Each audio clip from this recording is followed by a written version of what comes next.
He was a billionaire in New York, commanding boardrooms by day, but every night he sat alone in his penthouse staring at a photo of his twins, drowning in silence.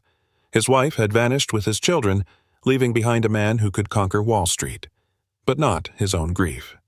One night, trying to escape the weight of memories, he found himself in a quiet jazz bar in Harlem. That's where he met her, a waitress with tired eyes, warm laughter, and a spirit that refused to break. Just one night, he told himself, but one night was enough. Enough to feel again, enough to see color in a world he thought was gray forever. What he didn't know was, the moment he let her in, the world would try to tear them apart. Because in his world, loving a black woman wasn't just scandalous, it was war. And in that war, he would have to choose, protect his empire or protect her. Before we continue the story, share with us where you're watching from, and don't forget to subscribe to the channel. More journeys filled with love, pain, and redemption are waiting for you. The city outside never slept. Glass towers sparkled like diamonds, but inside the highest floor, silence was louder than the traffic below. He sat in the middle of it all, surrounded by wealth, by art, by power, yet none of it could fill the emptiness that spread through the walls like ice. To the world, he was untouchable, a titan of finance, a man who could bend markets with a single decision. People envied him, feared him, tried to imitate him. They saw the cars, the private jet, the skyscrapers that carried his name. They saw everything, except the truth. The truth was fragile. At night, when no one was watching, he would pour a glass of whiskey and stare into the dark. His gaze often drifted to the framed photo on the table. Two small faces, smiling at him as if nothing had changed. But everything had changed. The laughter was gone. The warmth was gone. She had walked away, and when she left, she had taken the light with her. Now, all that remained was the glitter of a city that mocked him. Every window outside looked like shattered glass, reflecting a life that felt broken beyond repair. Her name was Victoria. To the world, she had been the perfect wife. Elegant, charming, a fixture at every gala, every charity ball, every event that demanded glamour. But behind the flash of cameras, cracks had already begun to spread. She left without hesitation. One morning, she packed her bags, and by nightfall, she was gone. She didn't leave alone. She walked back into the arms of her college lover, the man she claimed was her true romance. The man she believed offered her something more real than money and glass towers. The betrayal cut deeper than he could ever admit. Not because of her, but because she didn't just leave him, she took their children. Olivia and Noah, only 6 years old, were pulled into the chaos of her new life. He had begged, argued, fought in court. Not out of vengeance, but out of fear. Fear of his children growing up without stability. Fear they would drown in the turbulence she called freedom. In the end, he won the case. The children stayed mostly with him, but victory tasted like ash. It was a hollow triumph, because no court ruling could erase the scar she had carved into his heart. Fatherhood became his anchor. Amid the meetings, the headlines, the endless demands of wealth, he carved out pieces of time that were not negotiable. Bedtime stories, whispered in a quiet room. Morning drop-offs at school, his children holding his hands as if he were not a billionaire, but just dad. Saturday breakfasts, messy and imperfect, but real. He refused to let those moments slip away. His staff handled the schedules, the meals, the structure, but love could not be delegated. That was his alone. He clung to it, fiercely, because it was all that kept him from falling apart. And yet, even with two small voices calling him daddy, loneliness still gnawed at him. The penthouse echoed with silence when the children were asleep. Empty halls stretched endlessly, mocking him with their perfection. He would sit with his tie loosened, staring at the city, wondering how someone could be so powerful in daylight and so powerless at night. To everyone else, he was complete. To his children, he was present. But deep inside, he carried the weight of betrayal, the shadow of abandonment, and the ache of a man who had built an empire but lost the only thing he truly needed. The twins were his anchor. Without them, he would have drowned long ago. Their laughter gave him reason to wake each morning. Their hugs softened the edges of long days. Yet, when the night returned, the silence crept back in. He walked through marble halls that felt more like a museum than a home. His footsteps echoed too loudly, as if reminding him that no one else was there. He would pause by the children's rooms, watch them sleep, then retreat to his own chamber where emptiness waited. The city below never rested, but its noise could not reach him. The penthouse was too high, too distant. He had wealth, power, security, but no arms to hold him when the lights went out. No voice to tell him he wasn't alone. The whiskey helped for a while. Work filled the hours. The children filled his heart. But when the clock struck midnight and the walls pressed in, he felt the hollow space most of all. How long could a man carry such silence? How long before the weight crushed even the strongest shoulders? No one knew the answer, not even him. Daniel had known him for decades. They had built their first company together, sat through failures, victories, and storms. Unlike others, Daniel spoke without fear. That night, he sat across from him in the study, glass of scotch in hand. "You can't keep living like this," Daniel said, voice steady. "You've been faithful to ghosts for too long." Victoria moved on before the ink dried on the papers. "You know it. I know it." He wanted to protest, but the words caught in his throat. The fire in his chest was gone, replaced by exhaustion. He could handle markets, empires, crisis, but his own heart, that was the battlefield he had never learned to fight. "I don't know how," he admitted quietly. His eyes, usually sharp as steel, softened with defeat. Daniel leaned back, a faint smile playing at his lips. "You don't need to fall in love tomorrow. Just take a step. Go out. Remember you're alive. One night. No promises, no attachments." The suggestion lingered in the air. It wasn't love Daniel offered, it was survival. A reminder that even the most powerful man was still human. Later that week, after another dinner eaten alone, he gave in. The children were asleep, the staff dismissed. He drove through the city, lights blurring past the windows, until he stopped at a place known only to a few. The bar was quiet, hidden behind heavy doors. No flashing signs, no crowds. Inside, shadows mixed with golden light, the hum of jazz filling the air. It was a sanctuary for men like him, powerful yet weary. Carmen, the owner, greeted him at once. A sharp-eyed woman, she had known him for years. She studied his face, reading what others could not. "You look like a man who wants to forget tonight," she said softly. "Something like that," he muttered. His voice carried both command and fatigue. He leaned closer, his tone low. "I need it private. No names, no whispers, just one night. My reputation can't afford rumors." Carmen nodded without hesitation. She had arranged such requests before, but rarely for him. Tonight, she already had someone in mind. Someone different. Someone who did not come often. And in that dimly lit corner, fate began to stir. The door opened, and she stepped inside. At first glance, she didn't belong. No glitter, no sequins, no carefully painted mask. She wore a plain navy dress that hung modestly against her frame. Her shoulders were tense, her hands clutching a worn purse as if it were a shield. The light caught her skin, warm and rich, while her eyes darted nervously around the room. There was strength there, yes, but also hesitation. She looked more like a teacher walking into an interview than a woman sent to entertain a billionaire. He almost forgot to breathe. This was not what he expected. He had asked for escape, for distraction, for anonymity. Instead, he was staring at someone who seemed real, too real. She cleared her throat, her voice soft, touched with the lilt of the South. "You're Mr. Grant?" He nodded, studying her closely. "Sit," he said gently, motioning to the sofa. She obeyed, sitting at the very edge, back straight, purse still clutched in her lap. The silence stretched long enough to sting.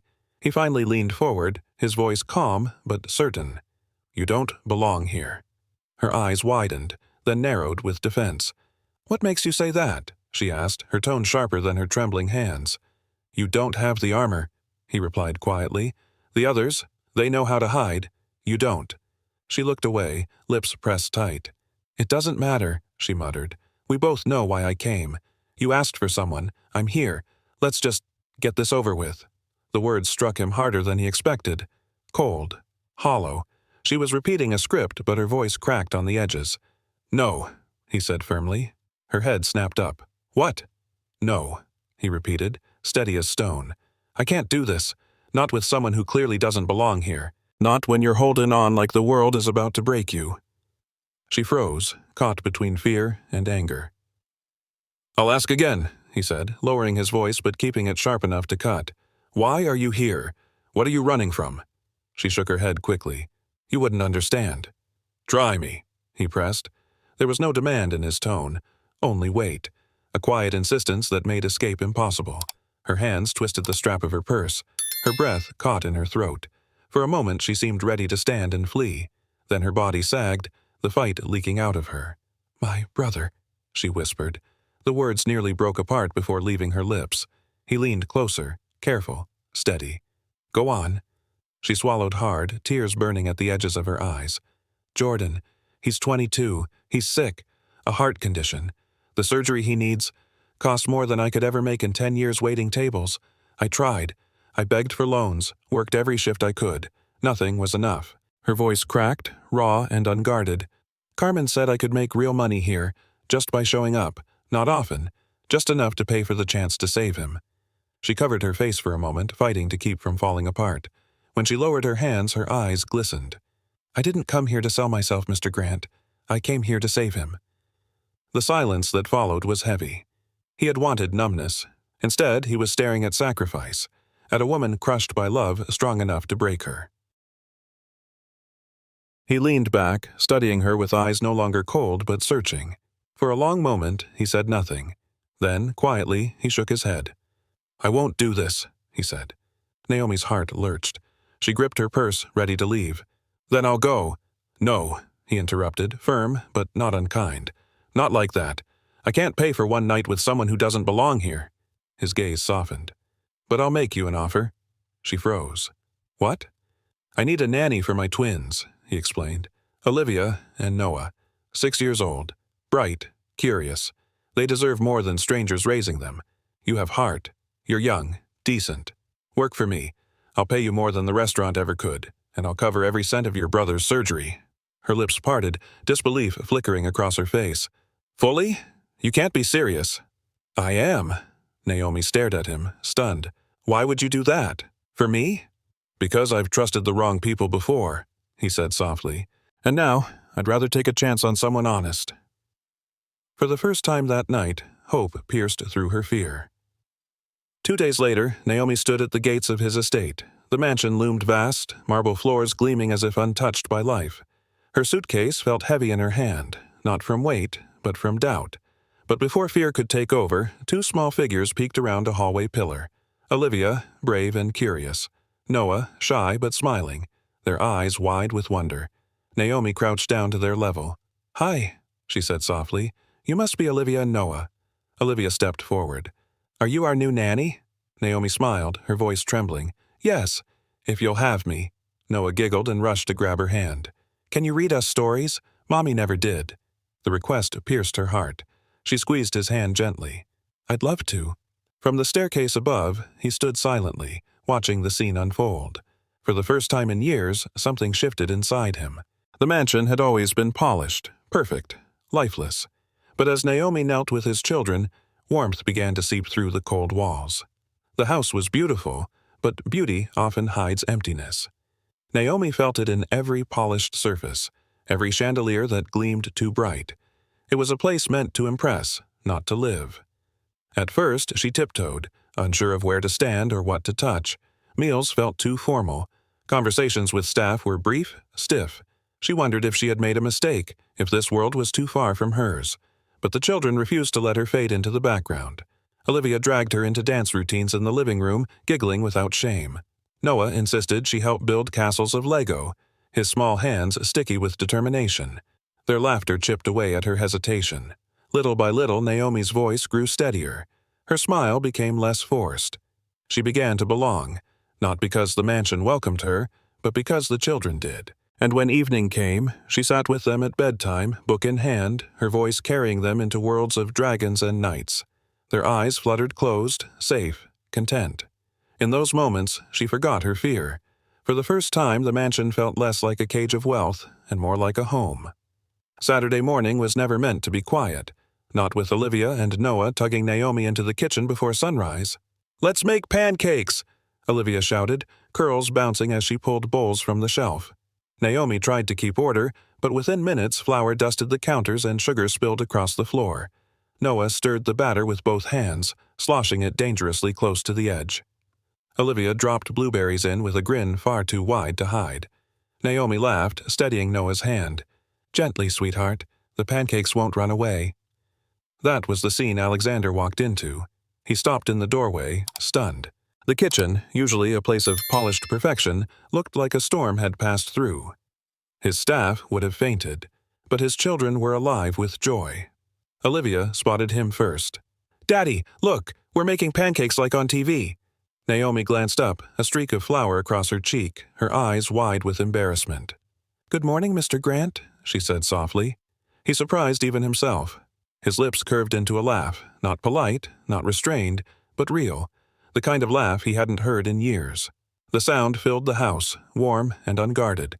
For years, silence had ruled these halls. Now, laughter echoed against marble and glass, softening every sharp edge. The children giggled louder, proud to have made their father laugh. Noah shoved a pancake onto a plate, sticky and lopsided. "Eat, Daddy!" he cried. Alexander accepted the plate with mock solemnity. He tasted the burnt edges and still nodded. "Delicious," he declared. The twins cheered as if he had announced a royal decree. Naomi watched the scene unfold, her own smile hesitant but glowing. For a fleeting second, she felt like part of something larger than survival. Alexander noticed her, too. The flour on her cheek, the sparkle in her eyes, the way she stood among his children as though she belonged. Something stirred in him. Something he thought long dead. The mansion felt different now. Less like a fortress, more like a home. Yet, with that warmth came danger, because warmth could melt even the thickest ice. For the first time in years, his heart moved. And the question lingered. What would happen if he let it move too far? Days turned into weeks. Slowly, Naomi wove herself into the rhythm of their lives. She didn't just watch over the children, she lived with them. Alexander found himself lingering at doorways, unseen, watching moments he never expected to witness again. Naomi, sitting cross-legged on the carpet, Lego bricks spread around her like jewels. Olivia, dancing wildly while Naomi clapped along, laughter spilling out without care. Noah perched at her side, bombarding her with questions about dinosaurs, every answer met with awe. But it was bedtime that struck deepest. He stood in the hallway, unseen, as Naomi's voice carried through the crack of the door. Her tone was soft, steady, weaving stories of knights and dragons, of courage and love. The children nestled close, safe beneath her words. One night, Olivia whispered, "Like Daddy." And Naomi's eyes flicked toward the door as if she knew he was listening. His chest tightened. She wasn't just filling a role. She was stitching together pieces he thought were lost forever. From the shadows, Alexander felt something shift again. A realization both fragile and terrifying. This woman was not just saving his children. She was mending him, too. It happened one quiet evening. Naomi sat on the rug with a book in her lap, the twins pressed against her sides. Her voice carried them into a world of knights and dragons, where courage meant protecting the ones you loved. Olivia snuggled closer, her curls brushing Naomi's arm. In the softest voice, almost like a sigh, she whispered, "Naomi, you're just like Mommy." The words pierced the air. For the children, it was innocent. For him, standing unseen in the doorway, it was a blade. His chest tightened, breath caught halfway. Naomi froze, her hand trembling against the page. She looked up instinctively, her gaze meeting his across the room. Neither spoke. But in that moment, both understood the weight of what had been said. His daughter had seen something he himself was afraid to admit. A likeness, a connection, a place in their lives that went deeper than hired help. He turned away before they could see the storm in his eyes. But inside, the ache grew. Because her words were sweet, and yet they hurt more than he could bear. News traveled fast in circles built on envy. At a charity gala, crystal glasses clinked and laughter rang hollow. Victoria stood in the center, radiant in her designer gown, surrounded by women who hung on her every word. When someone mentioned seeing him at the park with the twins and a young woman, Victoria's smile sharpened. "Oh, that," she said with a laugh laced in poison. "She's just the nanny, a girl too young from a world far beneath ours. Surely you understand what that means." The whispers spread like fire. Smirks, raised brows, curiosity dressed as pity. "Of course," another voice chimed in. "It's obvious what she's after. A paycheck, a lifestyle. Women like that always have an angle." Victoria swirled her champagne, her eyes gleaming with malice. "Exactly. She isn't one of us, and soon enough, he'll see it." The gossip did its work. Within days, the rumor was everywhere. echoing through boardrooms, slipping into luncheons, whispered behind manicured hands. They called it scandal. They called it weakness. They called it love dressed up as convenience. And Naomi's name was on every tongue. She never sought the rumors, but they found her. One afternoon at the park, Naomi watched Olivia and Noah chase each other through the grass. Their laughter was music, until it was drowned by voices on a nearby bench. Two mothers leaned close, speaking just loud enough. "Shameless," one muttered, moving into his house, pretending to care about the children. "Everyone knows what she wants," the other whispered back. "Money. That's all." Naomi stiffened. Her smile faltered, but she forced it to stay for the children. She gathered their jackets, called them back with a voice steadier than her hands. The twins ran into her arms, unaware of the poison dripping behind them. Naomi held them close, pressing her cheek against Noah's hair, blinking back the sting in her eyes. That evening, she tucked them into bed with extra care. Her voice didn't tremble as she read the story. But when the lights were off and the door closed, her mask cracked.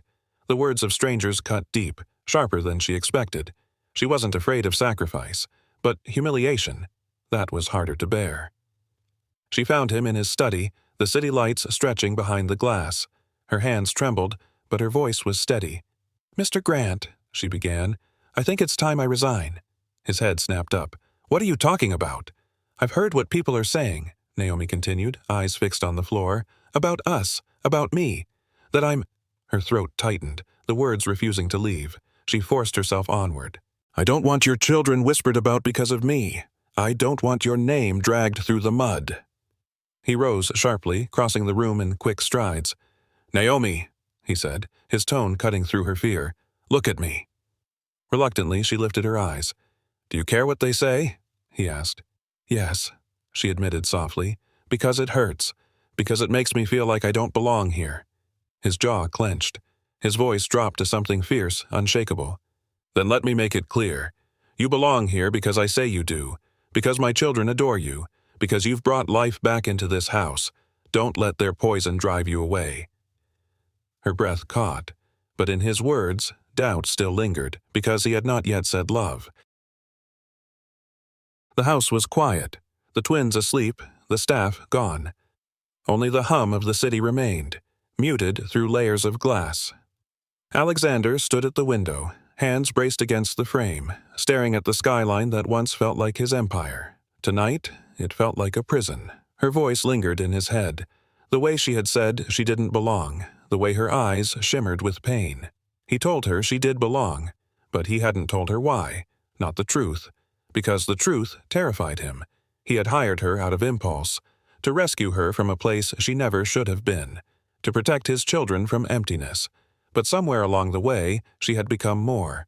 She was the reason his children laughed again, the reason the house felt alive, the reason his chest ached in a way that was not just grief, but longing. He pressed his forehead to the cool glass, eyes burning. He knew it now. He loved her, but love had betrayed him once before, and the question clawed at him. Could he risk his heart again, knowing how easily it could be shattered? The next evening, as he tucked Olivia into bed, she clutched her stuffed rabbit tighter than usual. Her little brow furrowed, her voice quiet but serious. "Daddy?" she asked. "Why are people saying mean things about Naomi?" The question hit harder than any boardroom challenge. He sat beside her, smoothing her hair with a hand that trembled. "Because sometimes," he said carefully, "people don't understand what's real, so they make up stories instead." Olivia's eyes glistened. "But Naomi is nice. She takes care of us. We love her." His throat tightened. "I know, sweetheart," he whispered, "and that's what matters, what we know in our hearts." She hugged the rabbit closer, nodding as if the answer was enough, but for him it was not. He kissed her forehead, tucked the blanket around her, and walked out into the hall. Her question echoed in his mind, louder than the city below. The world was ready to destroy what was real. His daughter's innocence had seen the truth long before he admitted it to himself. And, for the first time, he understood. Silence would no longer protect them. It didn't take long. Victoria had been waiting, watching. When the whispers grew into headlines, she made her move. The courtroom was bright, sterile, unforgiving. Lawyers shuffled papers, reporters filled the benches. Alexander sat tall, his children's future balanced on every word. Victoria arrived dressed in precision. Her gown impeccable, her smile cold. Beside her, a sharp-suited attorney rose with rehearsed confidence. "Your Honor," the lawyer began, "we are deeply concerned about the environment in which the children are being raised. Mr. Grant is living openly with a much younger woman of questionable background. There are serious doubts about her influence on Olivia and Noah." Gasps rippled through the gallery. Naomi sat stiffly in the back row, her hands clenched in her lap, her face pale. She hadn't wanted to come, but Alexander insisted on transparency. Every whisper of gossip had been turned into a weapon, every rumor sharpened into a blade. Alexander rose slowly, his presence filling the room, his jaw set, his eyes unflinching. The time for silence was over. The world would hear the truth from his lips. The courtroom waited, silent, as if holding its breath. Victoria's lawyer had thrown every blade he could. Doubt, scandal, suspicion. The whispers in the gallery grew louder with each accusation. Alexander rose. His steps were measured, his presence commanding. He looked at the judge, then at the crowd, and finally at the woman sitting in the back. Naomi, small but unbroken.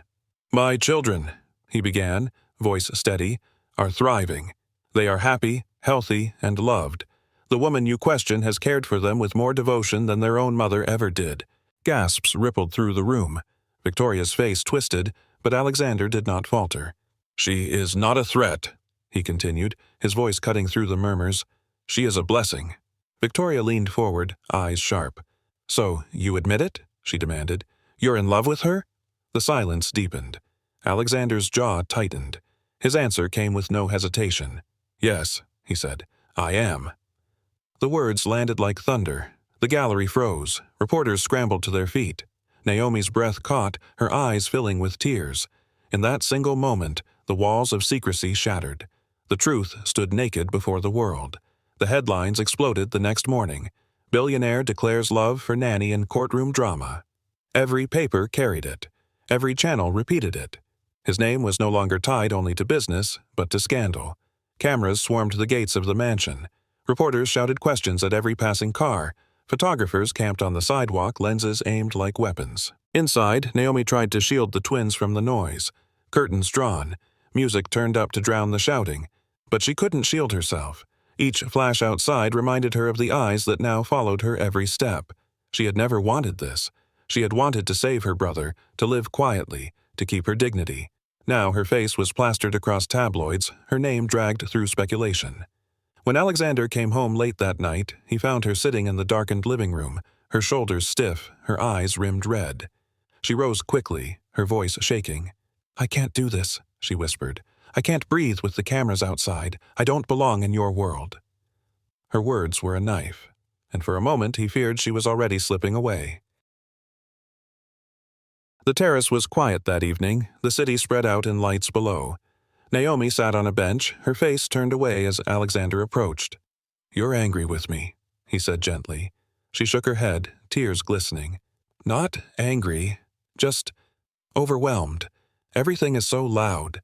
The cameras, the whispers. I never wanted this spotlight. I only wanted to take care of my brother, to live quietly. And now," her voice broke, "now, I don't know how to survive in your world." He sat beside her, close enough for his hand to brush hers. His voice was low, steady, carrying the weight of a vow. "Then don't live in my world," he said. "Live in ours. Yours, mine, Olivia's, Noah's. That's the only world that matters." Naomi turned, eyes searching his face. "You make it sound so simple." "Because it is," he replied, his hand lifting to her cheek. Her lips trembled, but for the first time she didn't pull away. She let the truth settle in, the truth that terrified her and yet comforted her. And under the fading twilight his words wrapped around her like shelter. Their family was enough. The hospital smelled of antiseptic and fear. Naomi sat in the waiting room, her hands clasped so tightly her knuckles were white. Hours passed like days. Every time the door opened, her heart leapt, then fell again. Finally, the surgeon emerged, his mask pulled down, his eyes kind. "It went well," he said. "Your brother is stable. The surgery was a success." Naomi's knees gave out. She covered her face, sobs shaking her frame. Relief poured through her like light breaking after endless night. She rushed to Jordan's bedside. He lay pale but breathing, machines beeping steady proof of life. She gripped his hand, tears falling onto his skin. "You're going to be okay, Joe," she whispered, voice cracking. "You're really going to be okay."